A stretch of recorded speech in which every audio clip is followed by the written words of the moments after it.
Ce sont l'un,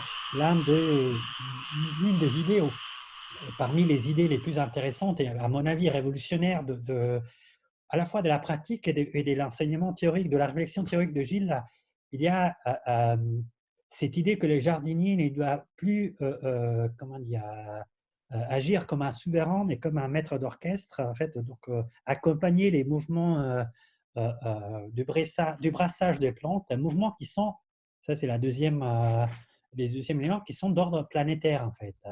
Car, et c'est là qu'avec un seul geste, Gilles, à mon avis, renverse toute la tradition écologique. Là, et c'est le noyau de cette idée magnifique de continent théorique, la migration des plantes, au fond, ce n'est pas juste comment dire, un transfert d'un individu végétal d'un lieu à l'autre. Il s'agit en réalité d'une conjonction, d'une fusion presque tectonique des deux biomes, en fait. Au fond, là, une plante arrive à s'installer, elle amène avec soi non seulement la matière vivante, elle amène les biomes qui est donc arrive à se mélanger avec les biomes c'est même les continents lui-même, d'où elle vient, qui se déplacent avec elle, en fait. Ce qui fait qu'on devrait redessiner de ce point de vue les continents, la géologie, non pas à partir de la lithosphère, mais à partir au fond, de la phytosphère et comprendre aussi climatiquement la distribution de la lithosphère à partir, voilà, des mouvements virtuels et possibles des plantes, de la phytosphère. C'est ça, au fond, j'ai un peu, pas, comment dire, euh, paraphrasé l'idée, les dessins du continent théorique que Gilles reprend au Zenda et qui lui, à son tour, l'a pris de Castro. Et c'est une idée révolutionnaire tout d'abord pour l'écologie, mais aussi disons, pour le paysagisme, parce que là, la question c'est qu'est-ce que c'est du coup en quoi, quelle est la place du style là-dedans? Où est-ce qu'il y a une place du style? Où est-ce que du coup l'élément du paysagiste, hein, ou le poids du paysagiste est différent, est d'un autre ordre, qui n'est plus simplement d'ordre esthétique, en fait. Pour ce qui est de ce changement culturel, ce changement de modèle culturel, ce changement quasiment de paradigme, à propos du dessin du jardin, cela vient, de mon point de vue, de la nécessité qu'il y a à protéger le vivant.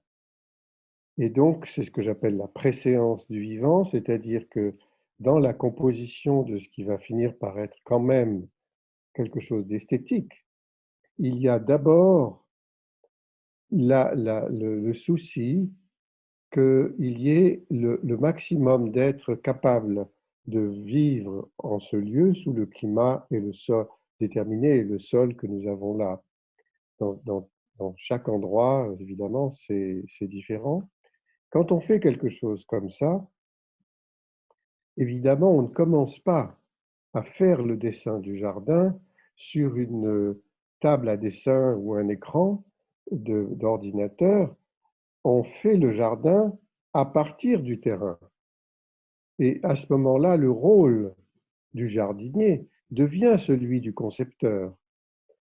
Il change totalement de statut. Le jardinier n'est plus un technicien de surface, c'est un concepteur, mais qui connaît les plantes. C'est-à-dire qu'un jardin botanique a un rôle fondamental, mais qui est effectivement celui d'offrir une pédagogie qui n'est pas culpabilisante, c'est-à-dire on ne met pas les visiteurs en situation de détresse, mais au contraire qu'on les accompagne pour leur faire comprendre quel est le rôle de chaque espèce.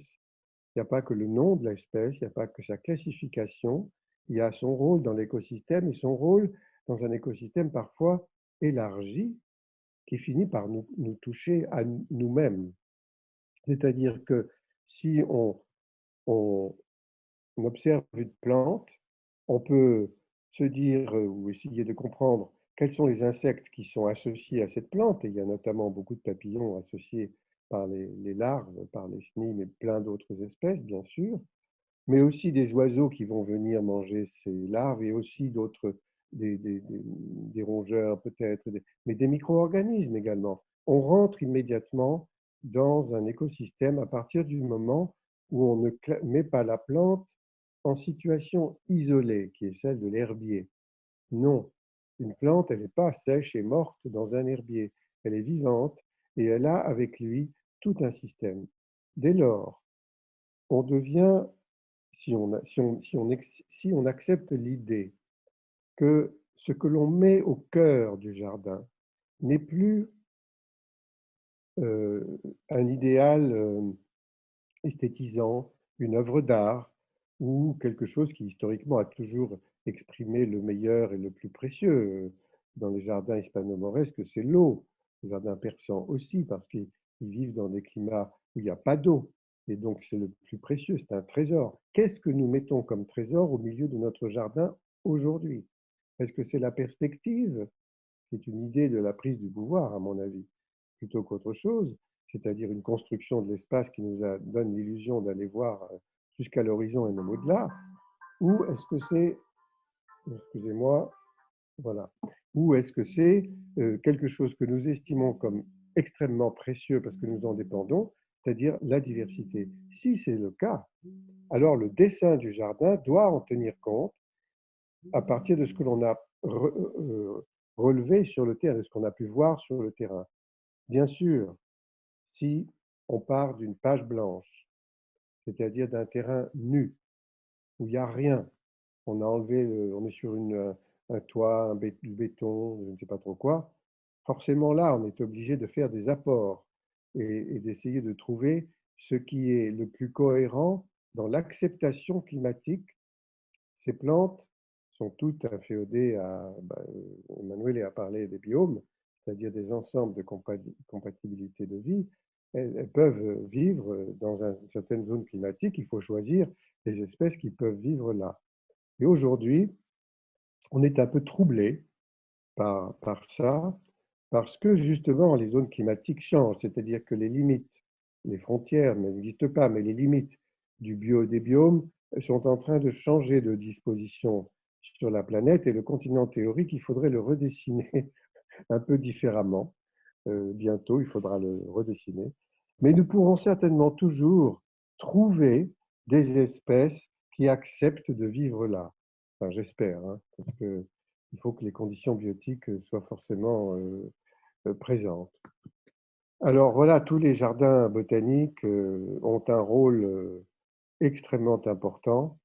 Ce qui n'est pas fait encore aujourd'hui, c'est la médiation entre la science, le domaine scientifique qui est souvent un peu dans un espace clos, qui est celui du jardin botanique, et la transmission vers tout le monde. Est-ce qu'on pourrait enseigner aux petits, aux classes? Alors, dans les tout petits, ça marche pas trop mal parce qu'il y a quelques profs qui font faire des exercices de terrain, mais ça disparaît très très vite, malheureusement. Et quand j'avais visité le terrain, le jardin et le laboratoire, je dirais, de Burle Marx, j'avais été très, très touché par le fait qu'il associait des dimensions qui sont celles de la science et de l'art. De toute façon, pour un jardin, on ne peut pas aujourd'hui, même on n'a jamais vraiment dissocié ces dimensions-là, et lui les organisait d'une façon particulière. C'était un peintre, un grand artiste, mais évidemment qu'aujourd'hui, on ne va pas faire un jardin dessiné à la Burle Marx parce qu'on a d'autres propositions, d'autres urgences, ce n'est pas la même chose. Mais dans son travail, qui était celui finalement de redécouvrir la richesse d'une flore indigène, il a remarquablement pu l'utiliser.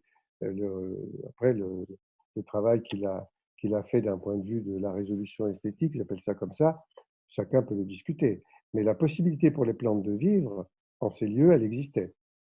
Alors voilà, donc je pense que, enfin je veux passer la parole aux autres, mais la, la question de la préséance du vivant est ce qui aujourd'hui nous incite à donner à changer complètement de façon de travailler pour faire apparaître le jardin Et il faut qu'on puisse passer par l'expérience du terrain. Et aujourd'hui, il y a certaines écoles, les sages en fait partie, mais bientôt d'autres sont en train de se former là-dessus, pour aller avec les étudiants sur le terrain et intervenir seulement après avoir compris ce qui se passait là, ce qui était déjà l'expression de la vie en ce lieu. Et ensuite, on dessine ou on réalise et on fait le dessin a posteriori, c'est-à-dire on fait une restitution de l'intervention que l'on a pu faire sur le terrain.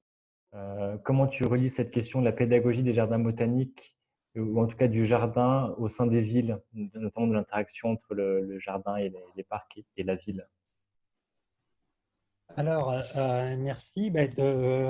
Je dirais qu'on a, à propos de jardin pédagogique, on a un exemple majeur qui est le jardin du Graillol, en fait, en France, que Gilles a créé, comment dire, a créé, a complètement renversé et a aménagé. Et je l'ai dit, pas comment dire, non seulement parce que Gilles est là, mais parce que effectivement, il s'agit d'un exemple qui est parlant pour plusieurs raisons.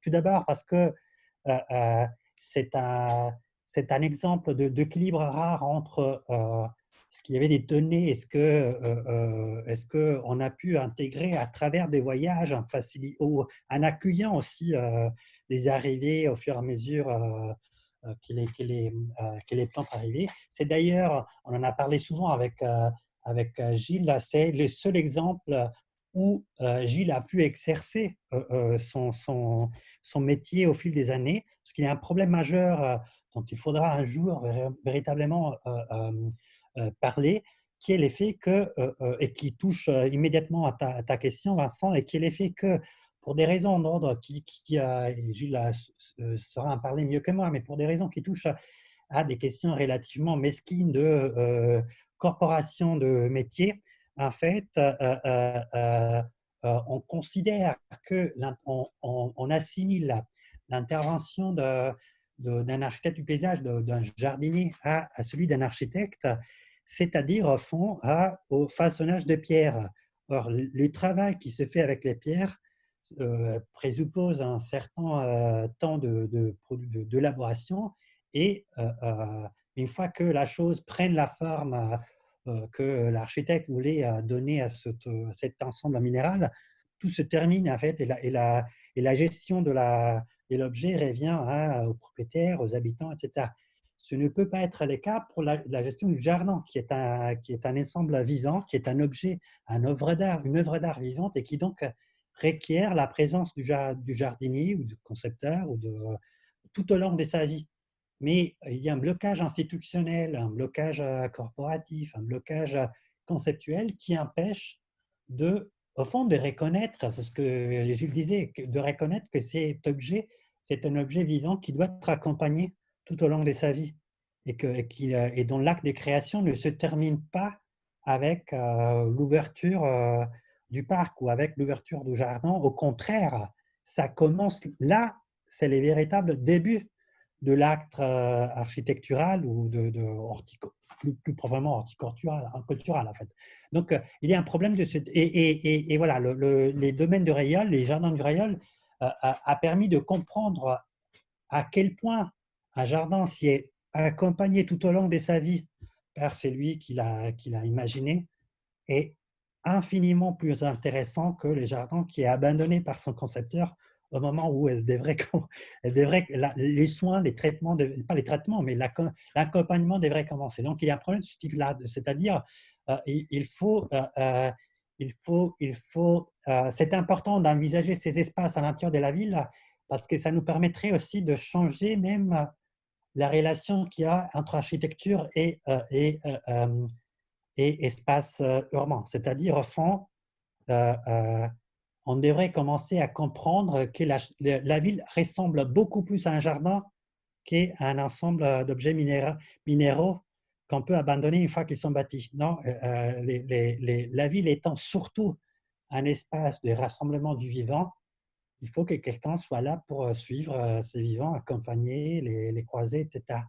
Donc ça, c'est un premier enseignement à tirer de exemples. Ensuite, ce qui est, il y a un autre élément, je veux dire, au fond très très radical et qui dépasse la question de l'enseignement botanique propre à tout jardin urbain.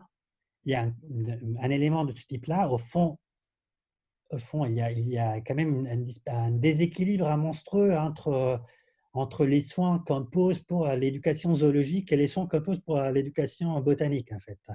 Les zoos, malgré tout, ce sont des endroits où on amène les enfants, moi compris, pour apprendre aux enfants, ça c'est un koala, c'est un tigre, une girafe, etc. Et les enfants apprennent, voient immédiatement ce que c'est être différemment animal, mais il manque en fait des espaces semblables dans les villes. Même les jardins botaniques de Paris, c'est ridicule par rapport à comment dire, on ne peut pas faire des véritables leçons de botanique parce que tout est trop on ne pense pas, on met pas de soin dans l'idée qu'il faut une initiation au règne végétal. Là, il y a un problème presque d'ignorance active et de mépris profond pour cet ensemble des vivants qui sont simplement les autres, en fait. Donc, il y a un problème pédagogique primaire, mais qui ne relève pas des jardins botaniques. Ça relève aussi du manque des connaissances botaniques général, personne parmi mes collègues à l'université a une connaissance mais minimale qui leur permettrait de distinguer, je ne sais pas, une chaîne je sais pas, ou les différentes formes de chaînes, donc une chaîne d'un être en fait. Donc, et ça, c'est de l'analphabétisme. C'est même pas, ça s'appelle analphabétisme. Et ce qui est non seulement toléré, mais même, comment dire, considéré comme quelque chose de positif et de normal. Ensuite, il y a un autre élément propre au jardin dont les domaines des rayons pourraient même renverser même les modèles urbains, c'est que les domaines de rayol est au fond une incarnation de ces continents théoriques dont Gilles parle, et donc une évidence du fait que les plantes qu'on associe normalement à l'espèce de fixité, de stabilité, de nationalisme absolu, en fait, au contraire, ont une capacité, sont des pionnières, sont des vagabondes, ils sont capables de renverser la géographie de la planète à tout moment. Et ces jardins-là est intéressant parce qu'il fait de la migration le point de définition de l'identité géographique de la plante. En fait, l'identité géographique de la plante ne se définit pas par son origine, mais par où est-ce que la plante arrive à vivre, en fait. C'est ça la question. Et on devrait aussi, du coup, en fait, appliquer ces principes aussi pour les villes. Arrêter de définir l'identité politique des humains à partir du lieu où ils sont nés. Moi, comment dire, je suis né en Italie, mais j'ai vécu plus que la moitié de ma vie ailleurs, en fait, en France, en Allemagne, aux États-Unis, en Espagne, en Argentine. Et ça me semble totalement ridicule que je sois obligé à me dire italien alors que ça fait plus de 25 ans que j'y vais juste 2-3 jours ou 20 jours par an pour passer les vacances, en fait. Et pourquoi? Parce qu'on a cette image astrologique, vraiment, c'est de l'astrologie qui nous pousse à penser que le moment où tu touches terre est plus important du lieu où tu puisses arriver. Alors qu'il faut prendre vraiment exemple des plantes et dire tu es du pays euh, euh, là où tu arrives à vivre, à bien vivre. Point. Donc, et la ville devrait être ça, en fait, devrait être l'espace qui donne une citoyenneté aux gens qui arrivent à y vivre. Point. Merci Manoël. Je vais peut-être laisser Gilles réagir à cet éloge des vagabondes, pour reprendre le titre d'un ouvrage de Gilles. Et simplement pour une réaction à ce que tu disais, Manoël, et sur l'analphabétisme végétal, moi, ça fait aussi beaucoup penser à l'absence de toute indication, information sur tout ce qui est en dehors des règnes animaux et végétaux. Tout ce qui est justement fongique, tout ce qui n'est pas végétal ni animal, il y a encore moins d'informations, il y a encore moins de connaissances partagées. Emmanuel est mon porte-parole, j'ai presque pas besoin de parler. Incroyable. Alors effectivement, il a choisi le domaine du Rayol, qui est un exemple qui, moi, me touche forcément beaucoup parce qu'il il a raison, c'est le seul jardin dans toute ma profession où j'ai eu un suivi pendant 30 ans et je continue. Et je ne crois pas que même pour d'autres paysagistes, d'autres que moi aient eu la chance d'avoir cette opportunité-là. C'est celui qui me l'a demandé, le conservateur du littoral qui accepte ça et qui a compris qu'il fallait qu'il y ait un regard dans le temps. On sait quand un jardin commence, on ne sait pas quand il finit. Mais au domaine du Rayol, il y a quelque chose qui vient s'ajouter très sérieusement à un suivi qui viendrait de ma part. C'est ce que moi j'appelle le partage de la signature, c'est le travail des jardiniers eux-mêmes. C'est-à-dire, il y en a beaucoup, hein, ils sont une dizaine à intervenir dans le jardin, enfin pas tous en tant que jardiniers à proprement parler, mais ils sont quand même assez nombreux. Et ils ont mis au point d'ailleurs un système de communication par WhatsApp depuis quelques mois là, pour échanger entre eux des questions qu'ils se posent eux-mêmes sur des plantes qu'ils connaissent bien, mais qui ont des comportements subitement qui les intéressent, qui ne comprennent pas, etc. Et ils m'ont mis sur la liste. J'assiste à leur dialogue et je vois bien à quel point ils sont motivés, à quel point ils connaissent et à quel point ils sont capables de prendre des initiatives sur le terrain. Alors moi, je viens là 3 fois par an ou 4 fois par an et je discute avec eux et on réajuste certaines choses parce que j'ai une vision plus en zoom arrière, évidemment, mais ce sont eux qui interviennent très, très, très majoritairement. Donc là, ils sont des gens de haute qualité pour moi. Donc des jardiniers qui ont cette qualité-là, ils jouent un rôle extrêmement important, à la fois dans le suivi du jardin, mais aussi dans la communication, puisqu'ils sont également des médiateurs. Ils parlent aux visiteurs, ils peuvent expliquer. Et tout ce qu'ils disent, ce n'est pas à travers une seule étiquette, c'est comment ils ont vu ces plantes vivre. Donc c'est évidemment très, très intéressant. Alors, sur la question du brassage planétaire, bon, ben, je ne reviens pas dessus parce que ça a été très bien évoqué. Voilà, on est dans une grande lessiveuse, hein, j'appelle ça comme ça, et tout bouge tout le temps et se réajuste en fonction des capacités de vie dans des zones déterminées qu'on appelle donc des biomes. Malgré tout, il y a des endémiques. Les endémiques, ce sont des plantes ou des animaux qui ont vécu suffisamment isolés par un mécanisme de spéciation par isolement géographique, par exemple sur une île, pendant très très très longtemps, à tel point qu'ils se sont différenciés des graines mères d'autrefois ou des animaux parents d'autrefois qu'ils ne connaissent plus du tout et avec lesquels ils ne pourraient plus se reproduire. Mais les endémiques sont très très rares et on les protège beaucoup parce qu'évidemment, ce sont des espèces que l'on ne rencontre que dans un certain lieu, et c'est tout. Mais ça ne veut pas du tout dire que le mécanisme le plus important, en général, euh, soit celui-là, c'est-à-dire celui d'un isolement. C'est pas ça du tout. Les natives, à mon avis, ça n'existe pas. Une plante est arrivée là à telle époque de l'histoire de la planète. Quand on apprend que les chênes, majoritairement en Europe, sont arrivés qu'à partir d'il y a environ 10 000 ans, c'était la fin de la dernière glaciation, c'était même pas, je sais pas, une minute, même pas une seconde dans l'histoire de la planète, enfin, c'est rien, quoi. Donc, bah oui, ils viennent d'arriver. C'est les geais qui ont transporté les glands, qui font que finalement, les geais sont des oiseaux qui mangent les glands. Finalement, ils ont remonté du sud de la péninsule ibérique et de la péninsule italienne et ainsi de suite, quoi. Donc, on est vraiment tout le temps dans ce mécanisme-là. Alors, Manuel a évoqué la question d'une facilité quand même plus d'approcher le monde animal que celui du monde végétal. Ça, c'est tout à fait évident. C'est beaucoup plus séduisant pour un petit, même pour des adultes, d'aller voir des animaux que d'aller voir des plantes, mais aussi parce qu'on ne leur montre pas les plantes comme on pourrait le faire en expliquant qu'est-ce que c'est et comment ça fonctionne. Quand on, on regarde le tronc d'un arbre et qu'on en donne le poids et le nombre des feuilles qui constituent avec leur surface des hectares et des hectares qui couvrent des surfaces de champs agricoles, par exemple, pour un seul arbre, c'est l'équivalent Là, on regarderait les arbres autrement, mais on ne nous les montre pas comme ça.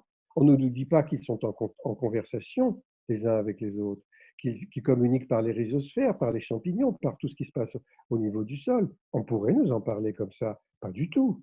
On nous donne un nom scientifique obscur. Alors évidemment, c'est dissuasif.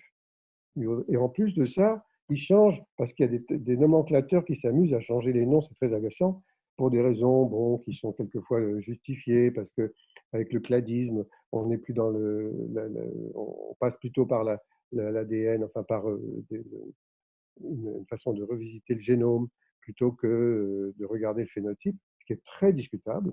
On trouve que quand deux plantes se ressemblent, deux animaux d'ailleurs, énormément, et que finalement on s'aperçoit qu'ils sont assez distants d'un point de vue génétique, ça ne veut pas dire qu'ils ne se ressemblent pas, ils se ressemblent. Donc on pourrait apprendre aussi les choses de cette façon-là, c'est-à-dire garder la question qui est visuelle, qui est propre à tout le monde. Là, on n'est plus dans une espèce d'électisme, de spécifique scientifique. Enfin, voilà, je crois qu'il y a beaucoup à faire pédagogiquement pour aller vers l'apprentissage du monde végétal qui est complètement fascinant. Cela dit, on devrait peut-être aussi commencer par expliquer que ce monde-là est autotrophe. Les animaux sont, nous, hétérotrophes. Nous dépendons de tout le reste du vivant. Nous sommes fragiles.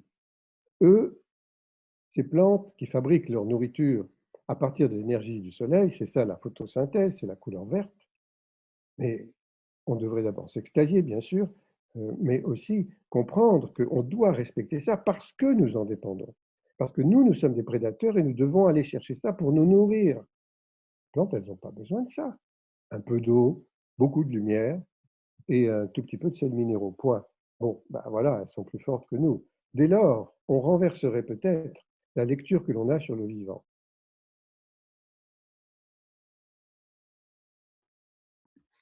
Voilà.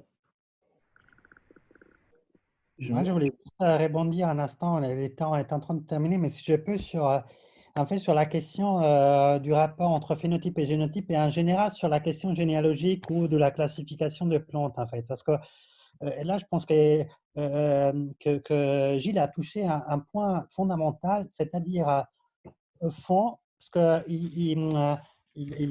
tu as commencé, Gilles, en évoquant il faut quand même euh, reconnaître les justes poids, la juste autorité aux jardiniers, c'est-à-dire aux gens qui ont accompagné des plantes tout au long de leur vie, etc. Et il y a un problème qui est propre à la botanique, mais qui est propre en général à la biologie, qui est au fond la mise de côté, l'exclusion de ce genre de savoir qui relève d'un rapport concret, local, individuel avec les vivants, d'un discours plus général. En fait, c'est quelque chose, par exemple, que on s'interdit pour les humains. En fait, on s'interdit de dire face à, je sais pas, à différentes populations, on s'interdit de dire ben, il y a telle configuration génétique et du coup, les Français doivent être comme ça. Si quelqu'un n'a pas mis les pieds en France et y passer 10, 20, 30 années, on lui interdit de dire quoi que ce soit sur les Français. Et on a cette position relativement ridicule qui fait que des gens qui n'ont pas passé plus que 30 secondes avec un être vivant s'arrogent les doigts d'en parler juste parce qu'ils ont passé peut-être des mois à étudier leur gène, en fait. Et comment dire, je ne suis pas en train de dire que la génétique n'est pas importante, mais comme, je veux dire, on ne confie pas aux génétistes, par exemple, la tâche de comprendre comment vivre en France. Non, on lui confie la tâche de comment trouver des solutions au cancer. De même titre, on devrait commencer à se dire, bon, aux génétistes pour les plantes, on leur confie la tâche de dire comment résoudre certains problèmes d'ordre médical ou je ne sais pas, même comprendre un peu l'évolution, etc. Mais après, pour dire qui est quoi, il faut se libérer de ce regard taxonomique. Au fond, c'est comme si pour les plantes ou pour les animaux, et ça vaut en général pour la taxonomie, on disait que la généalogie, elle est seul accès pour comprendre ce que c'est un être vivant. C'est comme si, même si on reste sur la France, on disait, en fait, pour comprendre qui sont les Français, il faut juste faire l'arbre généalogique et comprendre que ce… Et tout le monde dirait, mais c'est du n'importe quoi, c'est du fascisme même. Alors pourquoi on adopte cette espèce d'étrange primauté de la généalogie qui est évidemment un reste d'un modèle cognitif du 19e siècle Mm. pour dire, et qui a, comment dire, c'est ce que disait Gilles, en fait, le, euh, les présupposés de ces points de vue, c'est-à-dire de faire de la définition cladistique ou généalogique ou taxonomique, de lui donner un poids tellement fort par rapport à une étude plus comportementale, c'est-à-dire qu'est-ce qu'une espèce arrive à faire là où elle est. Les présupposés, c'est véritablement un présupposé purement idéologique, purement spéculatif, métaphysique, qui n'a rien de positiviste au fond, parce que et qui nous dit très, très, très peu, surtout pour les plantes, parce qu'on sait très bien que les plantes ont cette capacité, cette plasticité génétique qui fait que la donnée des bases est très, très peu, comment dire, importe très peu, parce qu'il y a une capacité de mutation génétique même comment dire, pendant la vie d'un individu qui fait que c'est un donné dont les plantes font usage. Je veux dire, les clémentines en sont un exemple, en fait, d'un point de vue génétique. Ça dit très, très peu. Donc, ou la banane, je veux dire. Donc, il faut vraiment se libérer de ce schéma cognitif du 19e siècle et se libérer en général du regard généalogique face au vivant. Parce que c'est une forme de fascisme exactement comme c'est l'est pour les humains. En fait. Il y a eu dans le monde vivant, et ça existe encore aujourd'hui, de la part de ceux qui sont les classificateurs et les nomenclateurs, etc., une sorte d'habitude à mettre un être vivant dans une case. Moi, j'ai travaillé en entomologie avec le Muséum d'histoire naturelle. Lorsque j'ai apporté des espèces du Cameroun, il y en avait 2000 papillotes différentes, on m'a dit quoi, seulement 2000? Ce qu'ils voulaient, c'était le nombre pour pouvoir trouver le plus possible d'espèces nouvelles et pouvoir mettre leurs initiales à la fin du nom qu'ils auraient donné à l'animal. Quand je leur ai parlé du comportement, en leur disant oui, mais voilà, moi, ce que je vous apporte aussi, c'est pas seulement ces papillotes avec des papillons morts. Dedans, ce sont des notes sur la façon dont ils ont volé la nuit, entre 10 heures du soir et midi, et puis entre minuit, et puis minuit et 4 heures du matin. Il y a deux espèces qui se ressemblent, on dirait que c'est la même, et en fait, il y en a deux. Est-ce qu'on ne peut pas faire apparaître la notion d'espèce relais? Pourquoi ce comportement, etc. Ça les intéressait pas du tout. C'est-à-dire que le comportement n'est pas passé dans l'ordre des choses importantes à connaître, alors que pour moi, de mon point de vue, si, parce que justement, j'étais déjà à l'époque dans l'idée qu'il fallait vivre avec les plantes et les animaux, donc connaître leur comportement, justement. À quel moment, quand vous voyez, je ne sais pas, un renard qui vous regarde, vous comprenez que cet animal, ça m'est arrivé il n'y a pas longtemps, hein, pendant le premier confinement, cet animal est inquiet ou pas. Il faudrait qu'on puisse avoir quelque chose, une habitude à dialoguer avec le vivant. Et si on le tue pour l'analyser et faire son génome, et puis c'est tout, et on dit voilà, c'est telle espèce, et on s'arrête là, c'est monstrueux, c'est juste foutu. C'est une névrose de collectionneur. Mais ce n'est pas une possibilité de vivre avec.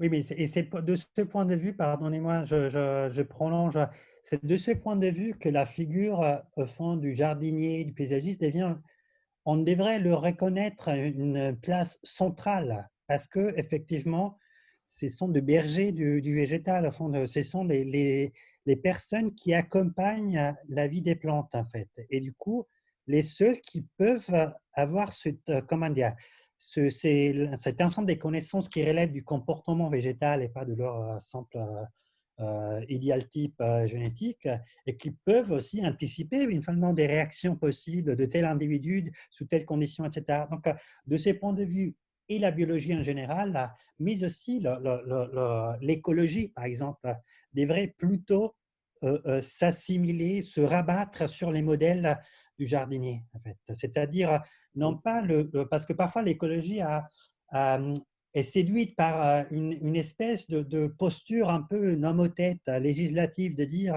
à telle condition, il faut telle, et qui est totalement mathématique, abstrait et surtout très, très législatrice. Alors que un jardinier, surtout de la manière dont Gilles comment dire, a su l'interpréter, c'est vraiment un berger, quoi. Quelqu'un qui accompagne, qui laisse vivre, qui essaye d'éviter le catastrophe, quoi, la catastrophe pour tel ou tel individu, mais qu'après, il s'adapte à ce que cet ensemble d'individus. Et, il faudrait arracher cette. Parce qu'on pense que cette figure est une figure purement pratique, alors que non, ça, c'est les lieux où la connaissance de l'autre commence, en fait. C'est l'enquêteur aussi. Les jardiniers, c'est les vrais enquêteurs du règne végétal, en fait. Donc, il faudrait vraiment donner comment dire, réfère vraiment la hiérarchie de savoir et des figures et reconnaître à cette figure tous les poids qu'il faut lui reconnaître, en fait. J'avais une question à vous poser. J'avais noté deux citations de Gilles et d'Emmanuele qui créent un écho justement sur cette conception du jardin à une autre échelle. Gilles écrivait « La terre est un jardin et tout ce que nous faisons, même individuellement, a un impact ». Et Emmanuele, dans Métamorphose, écrivait « Chaque être est le jardin et les jardiniers d'autres espèces ». Alors évidemment, c'est deux idées différentes, mais qui témoignent justement d'une conception beaucoup plus globale de la planète, à une échelle vraiment globale, un monde fait d'interaction et justement qui cherche à penser le jardin à une échelle planétaire. Est-ce que vous pouvez peut-être évoquer cela? Alors, pour ce qui me concerne, oui, c'est quelque chose qui, pour moi, a de l'importance depuis déjà longtemps, suite à un certain nombre de voyages autour de la planète. Je reconnais mon bilan carbone n'est pas très bon, mais enfin, bon, j'ai pu faire le constat de quelque chose qui est le brassage planétaire absolument partout.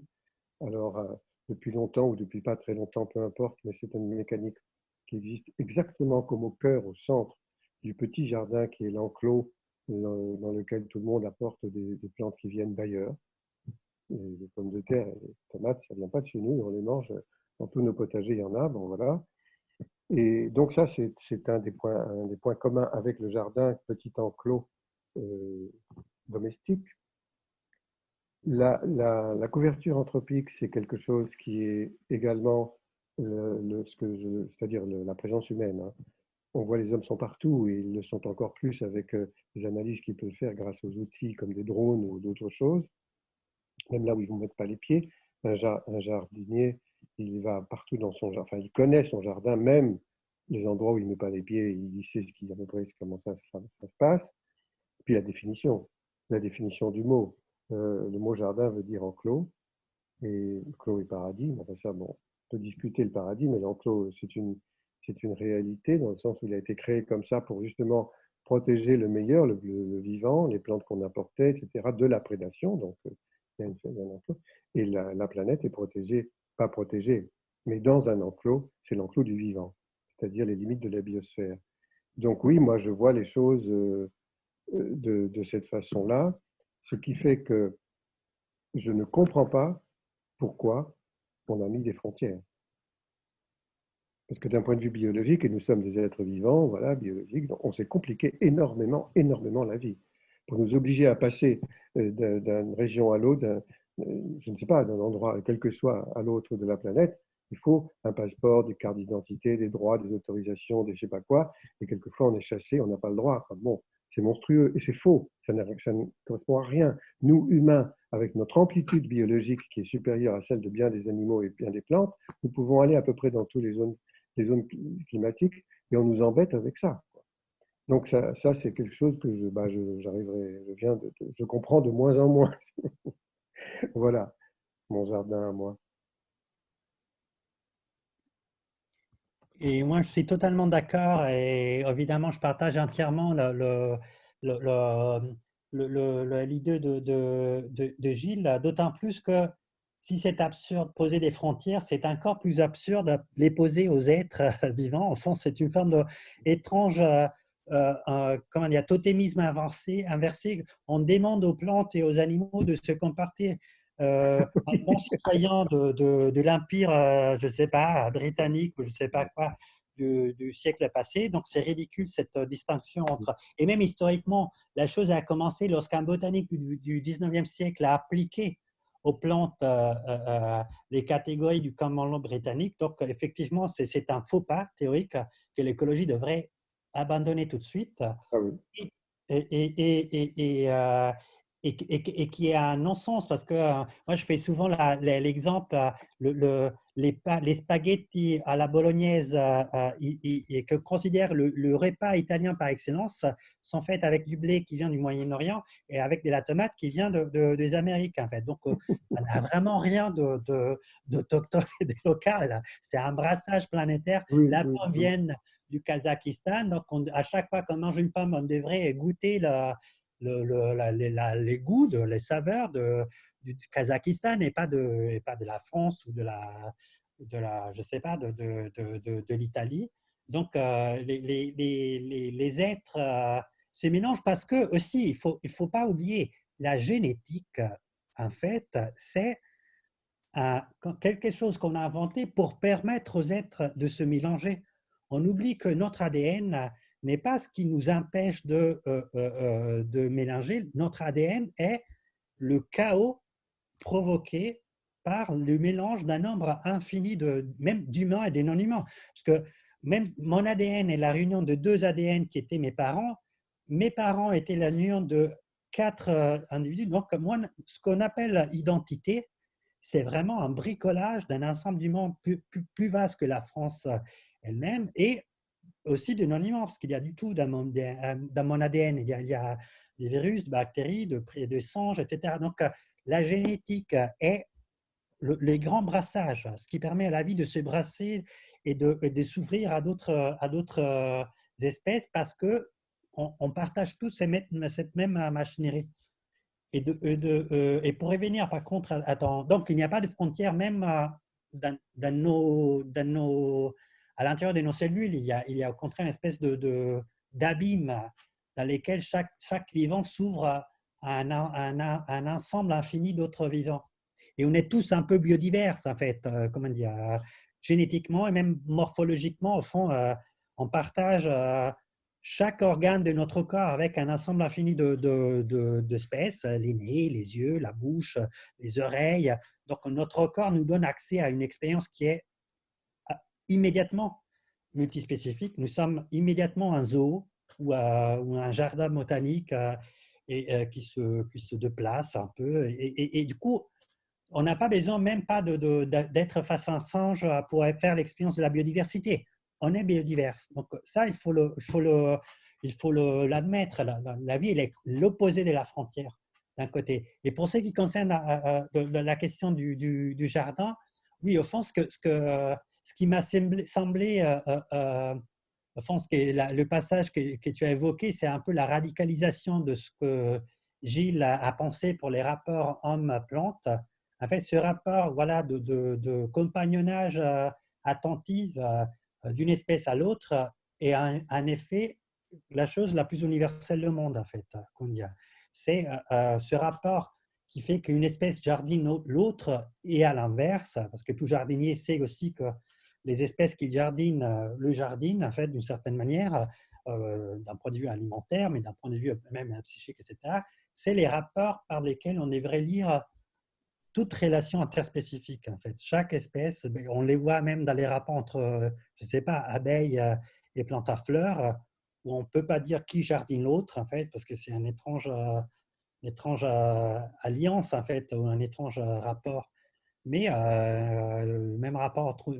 Voilà. Donc, qui en fait, encore une fois, au lieu de penser à des écosystèmes, au lieu de penser à des éléments stables qui seraient fixes par nature, l'écologie elle-même devrait prendre les jardins comme un modèle pour penser la relation entre les êtres, en fait. ou parfois il y a À des ce erreurs. propos, à ce propos-là, Ouais, je voudrais juste dire un mot sur la question de la transformation. Chaque être est complexe, mais il évolue aussi dans le ouais, courant de sa vie. Et selon moi, le mécanisme de l'évolution répond beaucoup plus au modèle du transformisme lamarckien que à la ouais, sélection darwinienne, même si les deux fonctionnent, bien sûr, mais la sélection darwinienne, elle touche beaucoup moins d'espèces et sur un temps beaucoup plus court que le mécanisme de ce transformisme qui, lui, touche absolument tous les êtres en permanence, quoi. Voilà, c'est tout.